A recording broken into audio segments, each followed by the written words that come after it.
தேவனுடைய நாமத்துக்கு மகிமை உண்டாவதாக.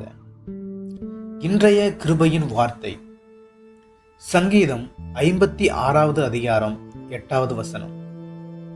என் அலைச்சல்களை தேவரீர் எண்ணி இருக்கிறீர், என் கண்ணீரை உம்முடைய துருத்தியில் வையும், அவைகள் உம்முடைய கணக்கில் அல்லவோ இருக்கிறது.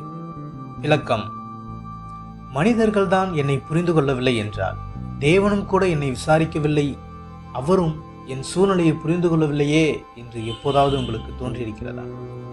ஒரு சில சமயங்களில் நம்மை சுற்றி நடப்பது எல்லாமே தவறாக இருப்பது போலவே நாம் தனிமையிலே விடப்பட்டதைப் போலவும் உணர்கிறோம்.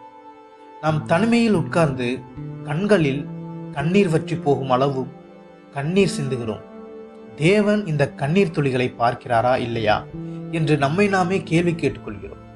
உங்கள் சரீரத்திலும் ஆத்மாவிலும் சிந்தையிலும் இருக்கிற வேதனைகளை அவர் அறிந்திருக்கிறார். உங்கள் விருப்பங்கள் அவருடைய நினைவில் இருக்கிறது. தேவன் உங்கள் கண்ணீரை துருத்தியில் சேர்த்து வைக்கிறார். தேவன் நம் கண்ணீரை காண்கிறவர் மாத்திரம் அல்ல, நம் இருதயம் நொறுங்குண்ட நேரங்களையும் அவர் அறிந்திருக்கிறார். நீங்கள் கண்ணீர் சிந்த சிந்த தேவன் பரலோகத்தில் உங்களுக்கான துருத்தியை எடுத்து உங்கள் கண்ணீரை அதில் சேர்த்து வைப்பதை, என் கண்ணீரை உம்முடைய துருத்தியில் வையும், அவைகள் உம்முடைய கணக்கில் அல்லவோ இருக்கிறது என்று வசனம் நமக்கு நிரூபிக்கிறது.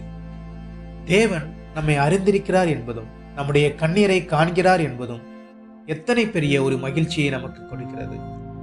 ஒவ்வொரு துருத்தியும் அளவிலும் நிறத்திலும் வெவ்வேறாய் இருந்தாலும் ஒவ்வொரு துருத்தியும் தேவனுக்கு முக்கியமானவை.